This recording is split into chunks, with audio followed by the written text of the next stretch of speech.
Okay, so today I'm reviewing The Horse and His Boy by C.S. Lewis and the Chronicles of Narnia. So, this book, I think was a lot different from The Lion, Witch, and the Wardrobe for sure, because it didn't first take place in Narnia. They actually got to Narnia in at the end of the book. I'm just gonna say that because it's not a spoiler really. And basically, it's about this boy named Shasta and this girl named Ravis and the two horses, Bree and Win, going on an adventure to travel to Narnia. And they want to get there because of their reasons. Shasta's is because he was going to get sold, and Ravis was because she was going to get married to someone that was 60 years old. It's disgusting. I don't even want to think about it.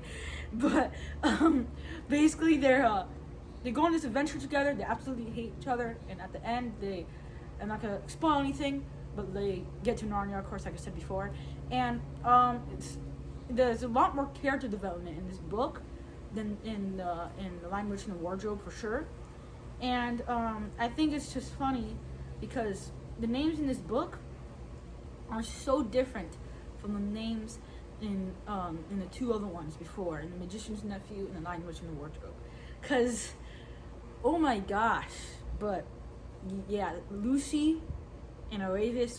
I haven't heard anyone named Aravis. I heard a lot of people named Lucy though before, and I think this book was. I don't think it's probably gonna be the best Chronicles of Narnia book because I haven't read them all, but I think it is gonna be in the top 5 at least. Because there's 7, I think it's gonna be at least in the top 5.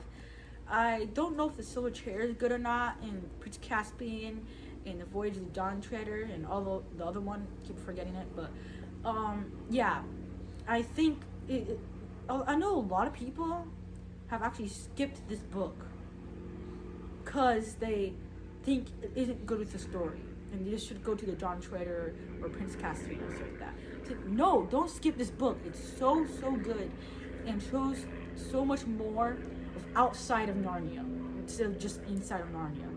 And I really like that because, of course, I want to know about Narnia, but what's outside of Narnia? What is the world outside of just Narnia? And I think the villains were really good. It didn't dive into the villains really, unlike The Lion, Witch, and the Wardrobe with the Ice Queen. But I think this book is a for sure book to read in the Chronicles of Narnia. Do not skip it. If you're reading in chronological order, I can't say words. I said that so wrong, the word. But basically, yes. I mean, don't skip it if you're reading in the order I was reading. I read The Magician's Nephew, The Lion, Witch, and the Wardrobe, and then I read The Horse and the Boy. And I'm gonna go Prince Caspian. The ones after that, kind of forgot them. But basically, I'm really excited for Prince Caspian because I heard that was good.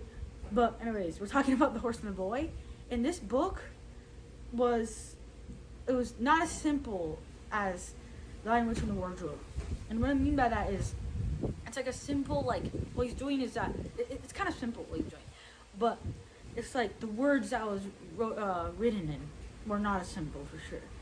And any age can read it for sure, but it's a little more complicated to understand than The Lion, Witch, and the Wardrobe and The Magician's Nephew. And I think as the Chronicles of Narnia's books go on, I think they get a little more complicated as they go on. I don't know for sure, but I think that is true or not. I don't really know. I'm really excited to read Prince Caspian, and I hope you guys read this book too.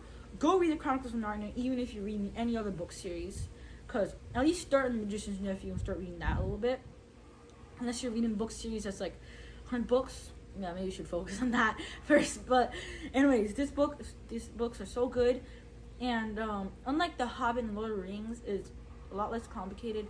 And I know people say The Lord of the Rings and Hobbit are boring. I haven't read them, but I've looked at them, and I've read maybe a chapter or 2 of each one, and yeah, they're not boring. It's just the words are complicated. It was made in the 1940s, 50s, and 30s, and of course at the time, during the time when those books were being written, they wrote in very exquisite words, you can say. So anyways, I hope you read this book. It's so good, and go read other books too if you're if you're reading, like, just go read books in general. Comment down below what book I should read, because I really want to know what your thoughts on books like this. If you had read this whole series, give me suggestions on, give me your views in the comment section of the books, of each one, or of just the whole series in general, Chronicles of Narnia. And one quick fact about the author is that he loves making maps and worlds when he's a kid with his brother. Anyways, that's it. I'm always going to be doing those author facts at the end of each book I read, and be talking about the author a little bit. So yeah, hope you enjoyed this video, and see you next time.